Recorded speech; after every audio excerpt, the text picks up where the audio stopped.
I know this scale. I maybe know this minor chord. By the way, minor triad. Or I could do it here.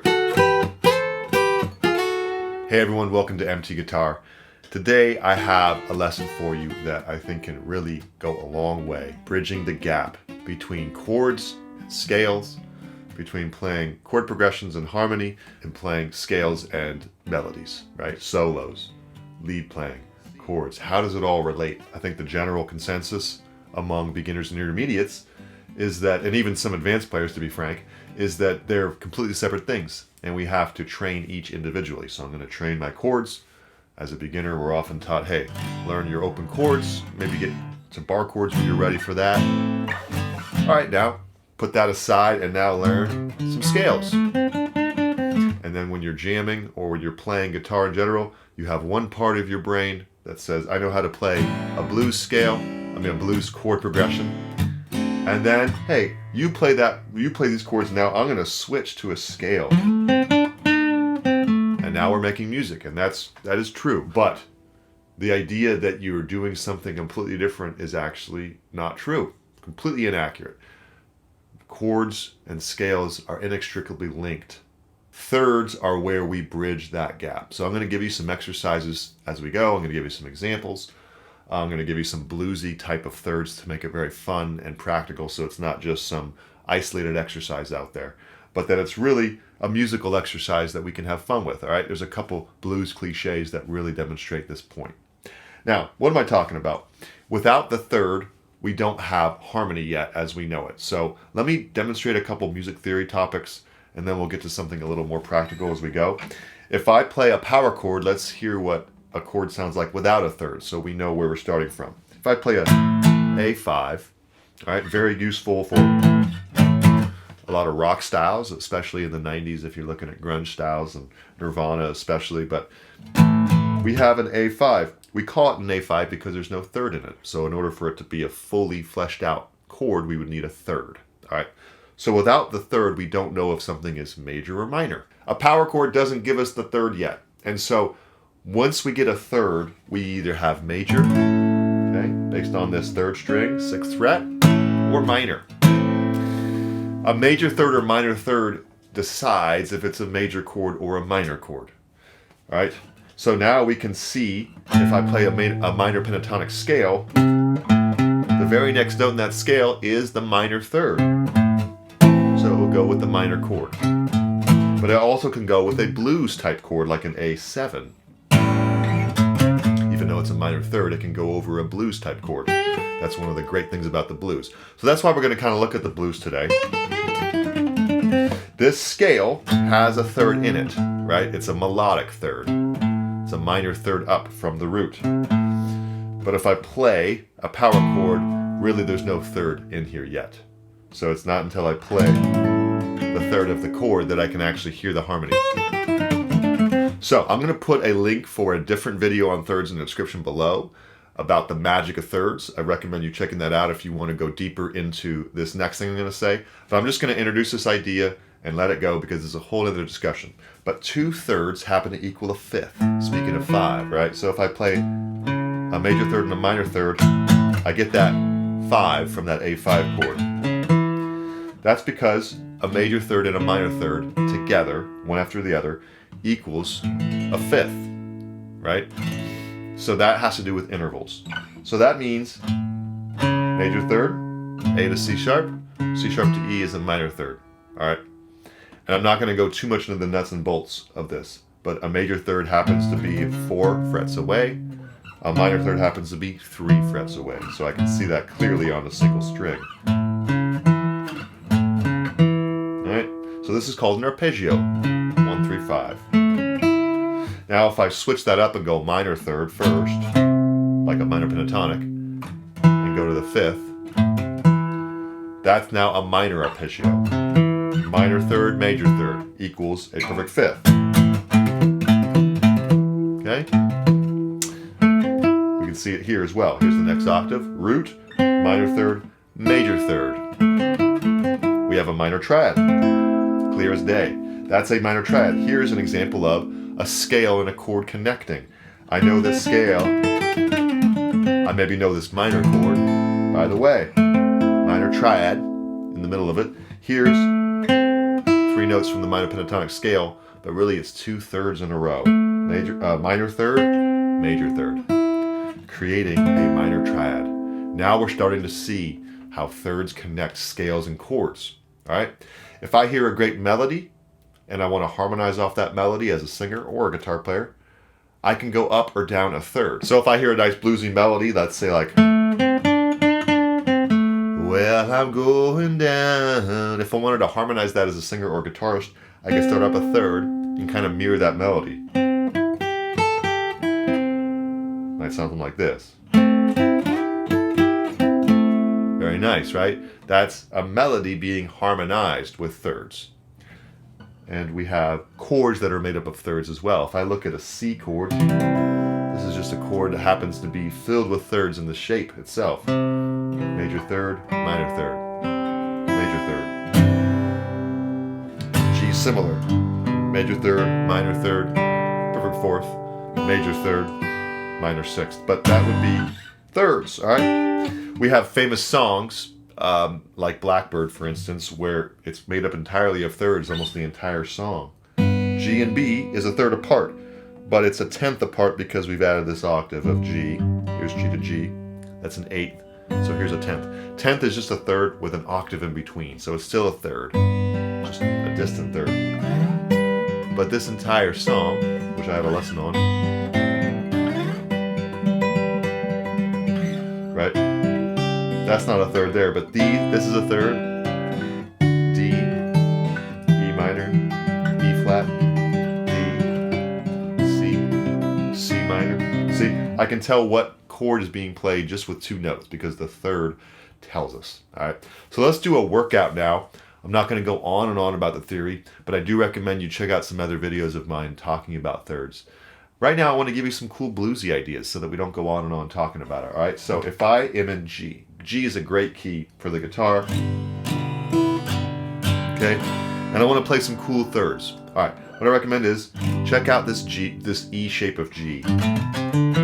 Let's do a Mixolydian or pentatonic scale or both to warm up on a G blues kind of thing. Mixolydian will give us the full 7 notes over the chord G7, but the pentatonic scale will work over the entire blues progression even when the chords change. So both are great. But I want to play thirds now, so I'm going to go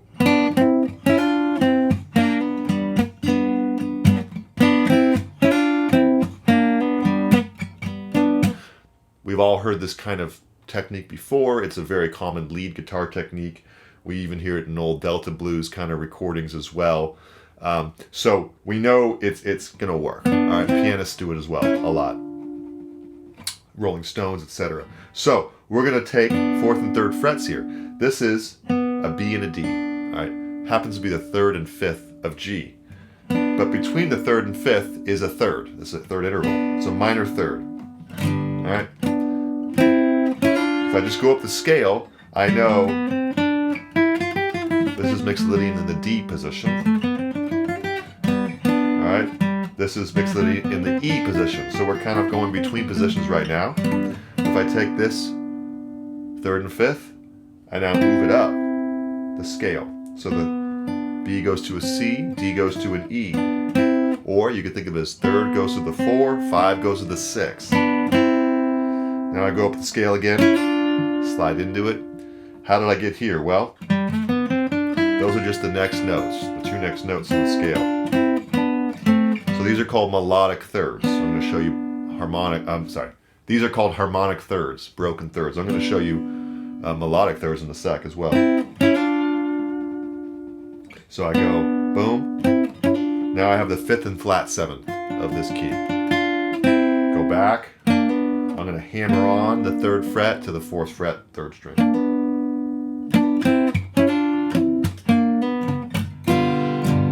Now when I go to the C, I could just go up to this area here where C starts the E shape of C.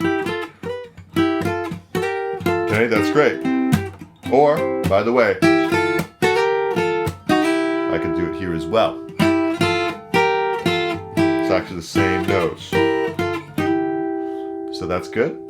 For our C7, D7, same thing. I could go here, just take the same pattern I did on the G, but on the D now. Or I could do it here.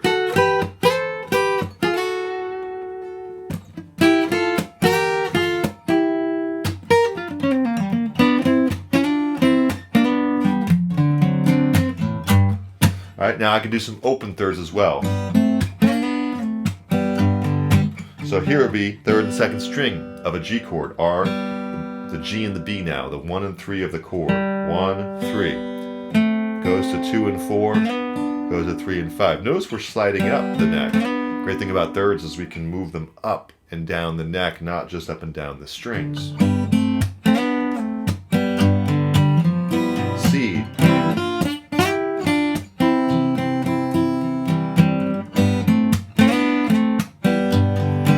Okay, so you got that for the G. 2 to 1 goes to 4 and 3 frets. For the C, first fret and open, go to 3rd and fret, slide up to 5th and 3rd frets.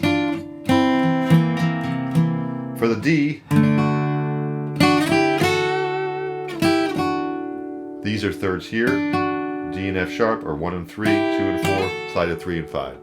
So you see how we're kind of playing melodies and harmony at the same time.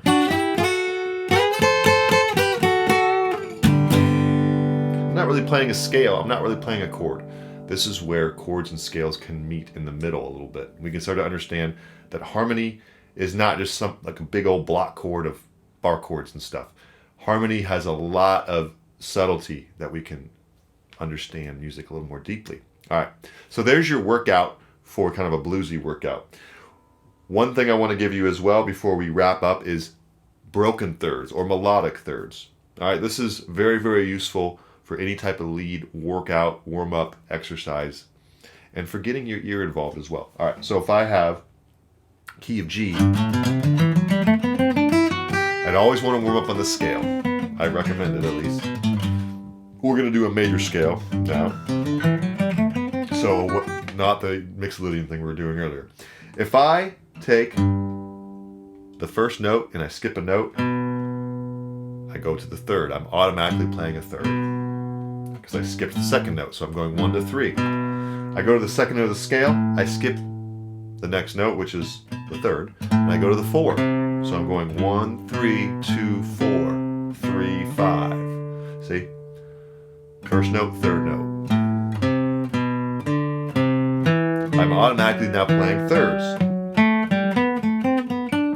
It doesn't have to be fast, but eventually you would end up here, all right? So these are called melodic thirds. It'd be like playing these, but one note at a time. This is also good to do.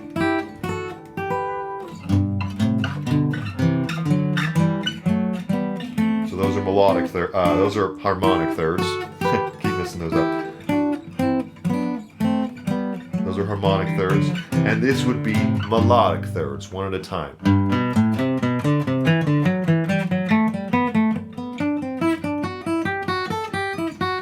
Then go down.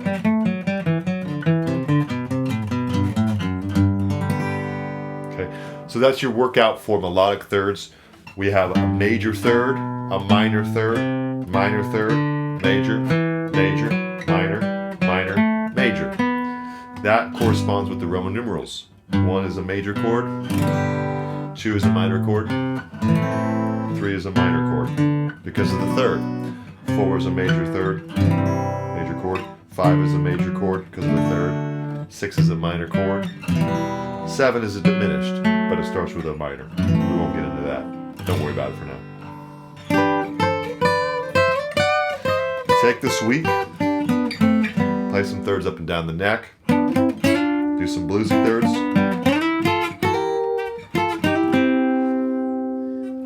do some melodic thirds,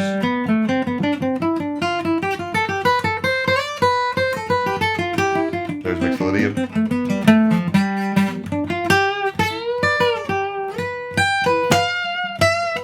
and you'll see